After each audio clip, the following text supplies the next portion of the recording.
तुम लोग भी करो कुछ, नहीं मैं तो बैंक में जॉब करेगी, छुट्टी बनेगी वकील, क्या वकील साहब कितने क्या केस तुम रखोगे? कितने का एक चार्ज रहेगा ना, एक चार्ज तो हाँ देखिए क्वेश्चन 16 देखिए बउआ, इसका सॉल्यूशन डाला गया हुआ है, आप देख लीजिए। रेसिडेंशियल स्टेटस क्या है? The income of mister Ramesh for the previous year. अच्छा ये तो प्रीवियस ईयर आप लोगों का शायद है, फिर सब क्वेश्चन लगता है ये करना पड़ेगा। क्वेश्चन 16 रघुराज वाला है। रघुराज वाला है। अच्छा अमाउंट 50,000 10,000 है? नहीं तो sir interest on Italy development bond है ऐसे करके। The income of mister Raghuraj for the previous year 2023। मैं तो खुद ही पिछला वाला बुक है। ये खुद नहीं, पिछले जो पहले जो पढ़ाए थे ना, वही वाला है। इसको तुम एक काम करना ना, पीडीएफ बना के भेज दोगे? किसका? यही मैं तो पुराना बुक है। ले जाओ, वो बनाना आता है ना पीडीएफ? नहीं आता है? मेरे फोन में स्पेस रहेगा उतना जब बनाए तो भेजते हैं। 40-50 सर इसी टाइप का क्वेश्चन आएगा एग्जाम में। निवाद तुम बना के भेज देना। तुम बोलते हो स्पेस रहेगा नहीं, फिल्म कैसे डाउनलोड हो जाता है? बैठ तो तुम हटा नहीं देते हैं क्या? और उतना हम नहीं देखते मूवी वो। ये पूरे चैप्टर का बेस है। क्या बोल बेटा? ये पूरे चैप्टर का बेस है पीडीएफ। जी सर इसी टाइप का क्वेश्चन आएगा एग्जाम में।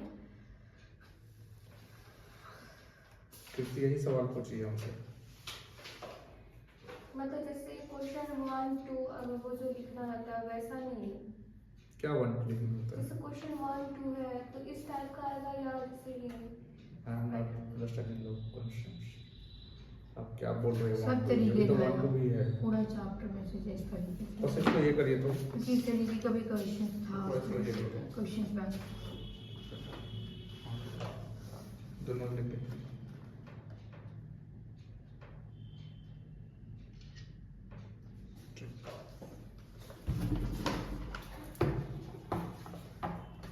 आप क्वेश्चन बैंक लाइएगा, हम आपको दिखाएंगे कैसे क्वेश्चन पूछता है, ठीक सर है? ये वही क्वेश्चन बना रहे हैं दूसरा है को।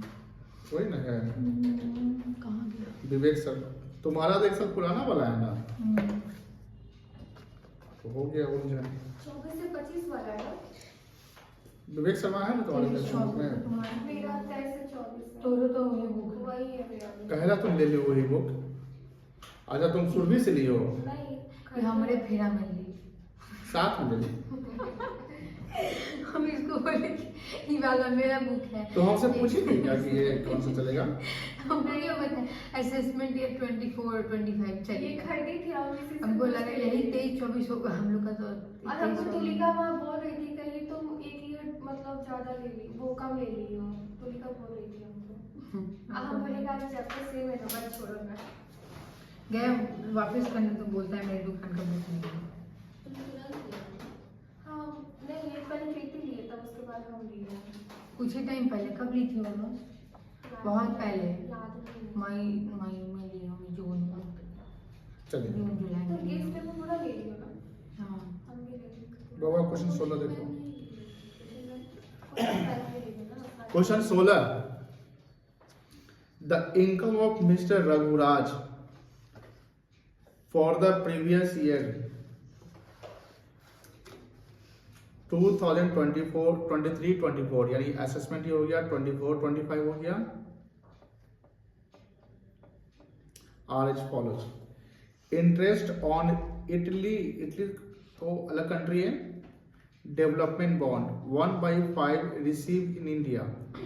अब बताइए 1/5 रिसीव इन इंडिया है, इसका मतलब क्या हुआ कि अगर रेसिडेंट इंडियन है तो उसके हाथ में कितना टैक्सेबल होगा बताओ कीर्ति? पूरा 1 लाख। रेसिडेंट है तो है ना, कल ऐसे सवाल के थे। लेकिन ऑर्डिनरी रेसिडेंट है, अब देखो ये पैसा कहाँ आ रहा है, 1/5 अगर हम इंडिया में रिसीव कर रहे हैं तो 4/5 हम कहाँ रिसीव कर रहे हैं? इटली से इटली में। तो 1/5 1 लाख का कितना होगा? 20,000 होगा। जैसे आप ना क्या करो, इसके 3 कैटेगरी बनाओ।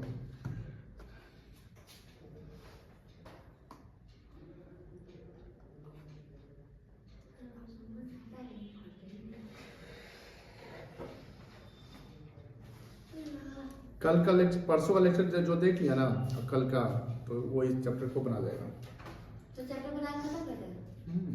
अब नहीं देखे बेटा।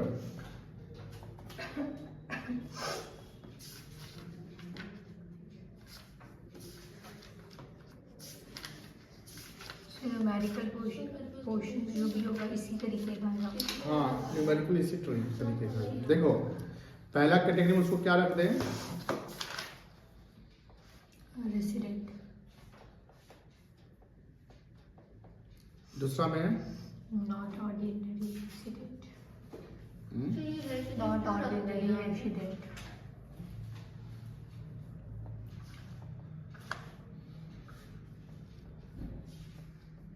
नॉट ऑर्डिनरीली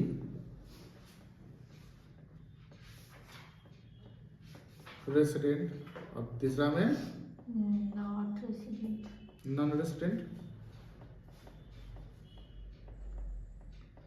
चलिए कैटेगरी तीनों जो आप लिखवाए थे वो पूरा याद करना पड़ेगा तब तो समझ में आएगा।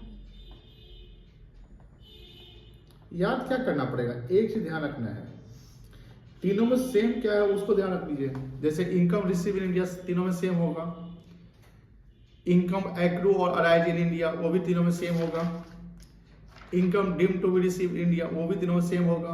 4 पॉइंट ऊपर का सब सेम है, 4 पॉइंट ऊपर का सब सेम है। तो 5वां पॉइंट क्या है? 5वां पॉइंट है कि आउटसाइड इंडिया से अगर इनकम कमाते हैं। 4th पॉइंट तो अलग होगा ना। क्या है 4th पॉइंट? इसमें पहले वाले में इनकम ड्यू टू नहीं, इनकम एक्रूड और arises in India during previous year. हाँ बाकी सब में क्या है? क्या है देखो, यही है ना। 5वां पॉइंट जो है किसमें है? रेसिडेंट वाले में है। तो रेसिडेंट कहीं से कमाए, दुनिया के किसी भी कोना से कमाए, धरती से कमाए, आकाश से कमाए, पाताल से कमाए, मंगल से कमाए, चांद से कमाए, इटली से कमाए, अमेरिका से कमाए, रेसिडेंट कमा रहा है ना, तो इंडिया में टैक्सेबल हो जाएगा, लिखा हुआ है। लेकिन नॉट ऑर्डिनरी रेसिडेंट में क्या है कि वो अगर आउटसाइड इंडिया से कमा रहा है तो वो कंट्रोल इंडियन कंपनी अगर कर रही है तब इंडिया में टैक्सेबल हो जाएगा। अगर वो इंडियन कंपनी टैक्सेबल नहीं कंट्रोल नहीं कर रही है, मान लिया आप इटली में कमाए लेकिन वो इटली का कंपनी है, आप नॉट ऑर्डिनरी रेसिडेंट है, सेकंड कैटेगरी, चुप, तो टैक्सेबल इंडिया में नहीं होगा। Very good.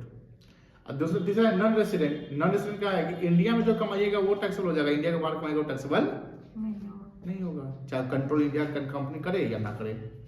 मान लो कि इन्फोसिस कंपनी अमेरिका में है, वहां पर एक कोई नाम है जॉनसन नाम का आदमी है, वो इन्फोसिस में जॉब करता है और अमेरिका में पैसा लेते हैं, तो इंडिया में टैक्सेबल नहीं होगा। Simple is that. चलिए, तो पहला पॉइंट जो है हम यहाँ से पॉइंट ले देते हैं। क्वेश्चन नंबर 16, रेसिडेंट वाले में कितना टैक्सेबल हो जाएगा? सर अगर कोई कंपनी इंडिया में है जो वो कंट्रोल कर रही है कोई फॉरेन की कंपनी, उस केस में Sorry? ना रेसिडेंट होगा। अगर कोई मतलब फॉरेन कंपनी इंडिया में है तो मतलब अगर वो कंट्रोल कर रही है इंडिया के कंपनी को तो उस केस में क्या होगा ना रेसिडेंट। सब नहीं, तो उसमें रिसीव इन इंडिया पैसा है ना। अमेजोन यहाँ जॉब बिजनेस कर रही है, अब मान लो अमेजोन में कीर्ति जॉब करती है सर, तो उस केस में तो यहाँ जो पॉइंट रेसिडेंट की बात ही नहीं आएगी, उसमें सब में टैक्सेबल हो जाएगा। इनकम रिसीव इन इंडिया है, तीनों में टैक्सेबल हो जाएगा।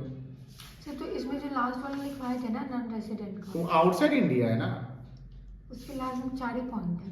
नॉन रेसिडेंट क्या? हाँ तो वही तो है, 5वां पॉइंट इसमें नहीं आएगा। 5वां पॉइंट क्या था? आउटसाइड इंडिया रिसीव करने का पैसा था, तो वो नॉन रेसिडेंट नहीं आएगा। तो नॉन रेसिडेंट अगर आउटसाइड इंडिया जो बिजनेस कमाया तो नहीं देगा, वो तो बाहर का आदमी बाहर कमा लिया। तो पहला वाला 1 लाख रुपया आ जाएगा, दूसरा वाला में कितना आ जाएगा बताइए? 1/5 रिसीव किया इंडिया में, बोलो ना, है ना, तो कितना आएगा? और यहाँ भी कितना आएगा? सेकंड देखो, दोनों में कैसे जाएगा 20? उससे क्योंकि ये इटली की कंपनी है, तो इटली कंपनी है तो नॉट ऑर्डिनरी से वैसे इंडियन कंपनी थोड़ी कंट्रोल कर रही है जो इसका 1 लाख होगा, और नॉन रेसिडेंट का तो होगा ही नहीं। सेकंड है income from agriculture in England receive there but later remitted to India. अब बताइए इनकम जो है एग्रीकल्चर का इनकम कहाँ आया, कहाँ रिसीव किए? इंग्लैंड में। इंग्लैंड में रिसीव किए, और इंग्लैंड में रिसीव कितना किए हैं आप? 1,62,000। तो रेसिडेंट का तो टैक्सेबल हो जाएगा, बोलो। लेकिन क्या ऑर्डिनरी का टैक्सेबल हो जाएगा? कंट्रोल इंडिया से हो रहा है? नहीं ना हो रहा है, नहीं ना हो रहा है ना, नॉन रेसिडेंट का होगा, तो इसमें किसमें टैक्सेबल हो जाएगा ये? सिर्फ और सिर्फ सेकेंड वाले, फर्स्ट वाले में 1,62,000 यहाँ नील हो जाएगा। थर्ड देखिए, जब थर्ड कट गया, इनकम फ्रॉम प्रॉपर्टी में।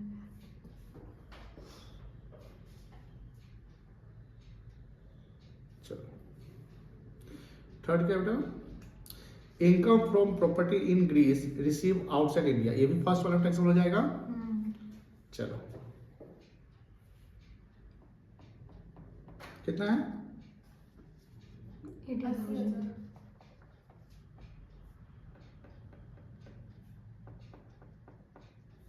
फिर क्या है? Income earn from business in Denmark which is controlled from India 50,000 received in India. अब बताइए बताइए नॉन रेसिडेंट में कितना टैक्सेबल होगा? नॉन रेसिडेंट में कितना टैक्सेबल होगा? चौथा पॉइंट। नहीं नॉन रेसिडेंट में 50,000 है। वेरी गुड, नॉन रेसिडेंट 50,000 होगा क्योंकि 50,000 रिसीव इन इंडिया है, इंडिया वाला और रेसिडेंट में कितना होगा? 90 वेरी गुड, और नॉट ऑर्डिनरी रेसिडेंट में 50 तुम बताओ कृति, नॉट ऑर्डिनरी रेसिडेंट में 50,000। कैसे होगा? अब पढ़िए पांचवा पॉइंट, नॉट ऑर्डिनरी रेसिडेंट का कॉन्सेप्ट में जाइए, कॉन्सेप्ट में जाइए, पांचवा पॉइंट पढ़िए क्या लिखा हुआ है? Income receive from outside India which is controlled by the company from India, लिखा हुआ है। सर नॉन रेसिडेंट मतलब नॉट ऑर्डिनरी में कितना होगा? 50,000, फिर से 90,000 होगा। ये तो फंस गए। रेसिडेंट में 90 हो जाएगा, नॉट ऑर्डिनरी रेसिडेंट में भी 90 ही होगा। सर 90 कैसे होगा? अरे भाई आउटसाइड इंडिया पैसा तो रिसीव हुआ है, लेकिन कौन कंट्रोल किया है? कहां से कंट्रोल हो रहा हो? तो पूरा हो जाएगा ना। समझे?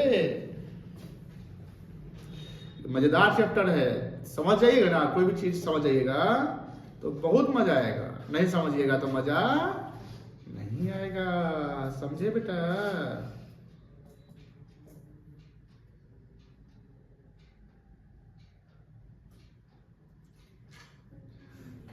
चलिए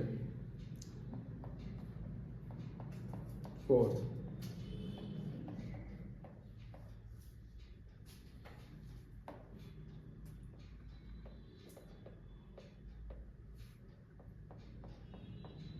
चलिए फिफ्थ देखिए। ये 50,000 का कोई यूज नहीं है। 50,000 नहीं ओ हो गलती हमें की है, हम गलती की है यार। 50 हो जाएगा।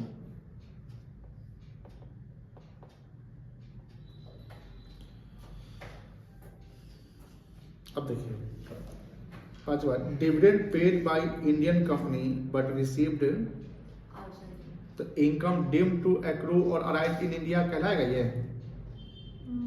इनकम कहाँ एक्रू हुआ है? इंडिया इंडिया में हुआ है, तो क्या ये टैक्सेबल कहाँ कहाँ होगा?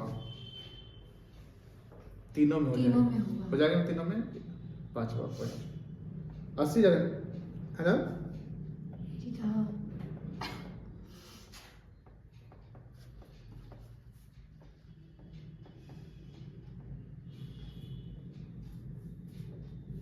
आगे देखिए,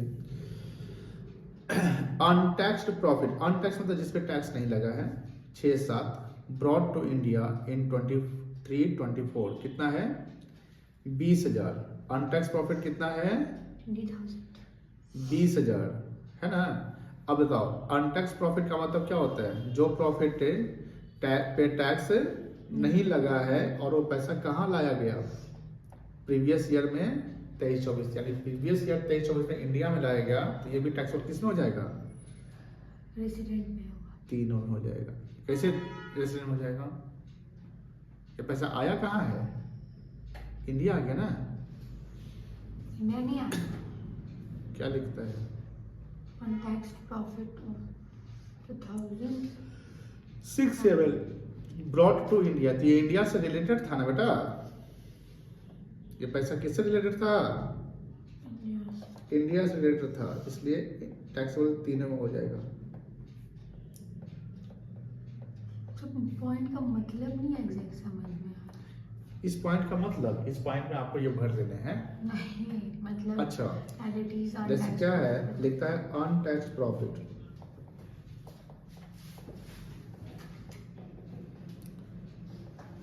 जिसपे टैक्स नहीं लगा, ये किससे, किस साल से रिलेटेड है, 23-24 6 साल से रिलेटेड है ना। और उसको कहाँ लाया गया, इंडिया में। तो इंडिया में लाया गया। तो पैसा अगर इंडिया लाया गया तो ये पैसा किससे बिलोंग करता है, किससे बिलोंग करता है, इंडिया से बिलोंग करता है। तो इसका मतलब ये हो गया इनकम डीम्ड टू एक्रू और अराइज इन इंडिया, इसमें तीनों टैक्स हो जाएगा। ठीक है, 7वां देखो, 7वां क्या है, profit from a business in Delhi. Profit from business in Delhi which is control from USA. तो पैसा रिसीव कहाँ हो रहा है, इंडिया में हो रहा है, किसमें टैक्स हो जाएगा, चारों में टैक्स हो जाएगा, तीनों टैक्स हो जाएगा। 4 लाख।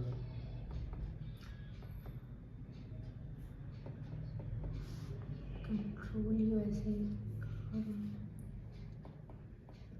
7वां क्या है, profit on sale of building in India but received in India USA. बताओ ये पैसा इनकम डीम्ड टू एक्रू और अराइज कहाँ हुआ है, इनकम डीम्ड टू एक्रू और अराइज कहाँ हुआ है, हाँ? यूएसए में। नहीं, फिर से पढ़िए लैंग्वेज। बिल्डिंग कहाँ बेचे हैं आप, इंडिया। तो इनकम कहाँ बनेगा, इंडिया में इंडिया बनेगा ना। तो लिखे हुए but received in US. Receive outside India हुआ है पैसा। मान लो कि जैसे मान लो कि कोई विदेशी पर्सन होगा, उसका दिल्ली में प्रॉपर्टी है, वहीं से डील करता है, बेच दिया, पैसा वहीं मिल गया उसको। बात ये है कि इनकम बना कहाँ है, ड्यू कहाँ है, इंडिया बना। तो जब इनकम इंडिया बना तो तीनों में टैक्स हो जाएगा। कितना है, 36,000।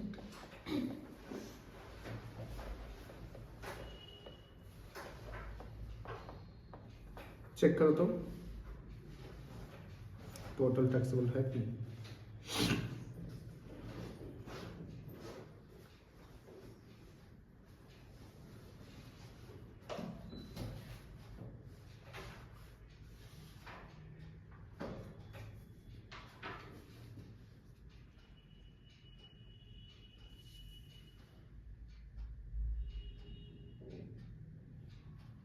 कितना है,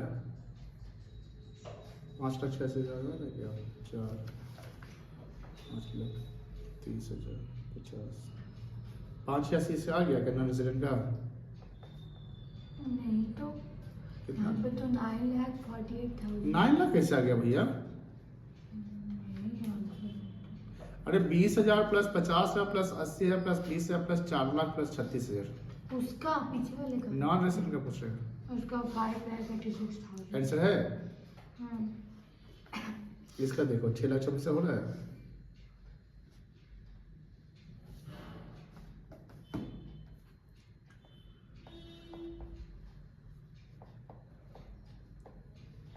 तो कुछ कुछ दे देगा तो थोड़ा एग्जाम में समझने में दिक्कत होगा। कुछ कुछ तो वैसे तो प्रैक्टिस करना होता है। When you doing something first time, then you will face some challenges. Second time बनाएंगे तो दिक्कत नहीं होगी। आज समझते हैं कि नहीं समझते हैं? चलिए, पता नहीं इसका कितना होगा? सर 5,86,000 कैसे आ गए? उसमें तो 4 लाख लिखा हुआ है, फिर 1 लाख ऊपर हो गया। ये कहाँ 1 लाख है भैया? सर वो नॉन रेसिडेंट। तो 20,000 है तो 1 लाख है। सर उसमें 4 लाख है ना, उसको ऐड करना है ना पूरा को। सर 20,000 है, उसके बाद 70,000, उसमें 50,000, 80,000, फिर 30,000, फिर 4 लाख, फिर 36,000। तुम जोड़ो अपने से। कैलकुलेटर लगाओ, कैलकुलेटर चलाओ। सही आ रहा है सर। इसका बताओ नॉट ऑर्डिनरी का। नहीं सर, सही नहीं आ रहा है। 1 मिनट। 50, 60, 70, 6 लाख आ रहा है। और 80 और 20 20,000, 4 लाख और 36,000। सर आ रहा है 6,06,000। वो तो हमने बोला। 6 लाख 6,000। 1 मिनट, नॉन टैक्स को हटाना पड़ेगा लगता है। 6-7 का इसको।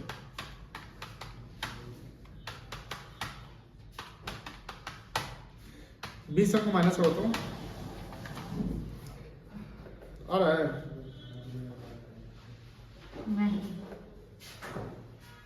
नहीं आ बस रहा आगे 20 लाख को माइनस करना है, 5,46,000। ओ हाँ हाँ। पिछले साल का है इसलिए। अच्छा दूसरा देखो तो 20,000 प्लस 90,000 80,000 6,06,000 आ रहा है। 4,36,000 ज़्यादा हो रहा है उसमें। 20,000 ज्यादा आ रहा है। 6,26,000 इसमें भी हटाना पड़ेगा, ऊपर वाला लगता है 20,000। 2,62,000 सो यहाँ पे कितना आया? 6,36,000। 8,68,000 36 आ गया है। हमको तो 20,000 ज्यादा आ रहा था। 48 हो गया। किसका बेटा? 1,62,000 80,000 90,000 80,000 4,36,000 कितना? 9,48,000 है। हाँ तुम क्या बोले थे बेटा? सर आप 36 लिख दिए, 26 नहीं। ये जो अनटैक्स था ना, ये पिछले साल का है, मतलब कि पिछले असेसमेंट का है, तो इसको टैक्स नहीं करेंगे। पहले टैक्स लग गया होगा इसमें। सर 2 थोड़ा सही से लिख दीजिए। कौन टू? नॉट टैक्सेबल, मतलब सब में से 20 का है। हाँ सर हमको तो ऊपर ही है।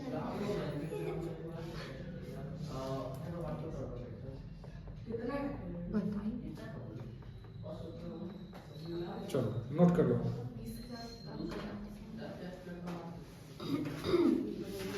कल कौन सा क्वेश्चन बताइए? 3,20,000 में। तुमको नहीं पता है?